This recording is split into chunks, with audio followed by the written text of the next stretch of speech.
French citizens will soon have access to abortion as a constitutional right. Now, the French Senate has voted overwhelmingly to enshrine the right to abortion in the constitution, and the European nation is now just one step away from the historic feat. Tonight, the Senate has written a new page in women's rights.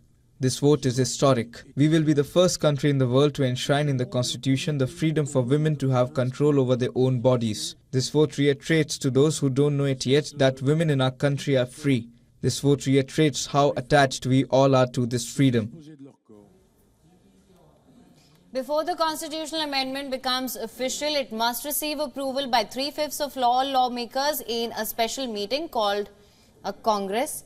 The meeting is planned for Monday and is considered by many to be a rubber stamp since both houses have already backed the bill. The Senate adopted the bill on a vote of 267 in favour and 50 against.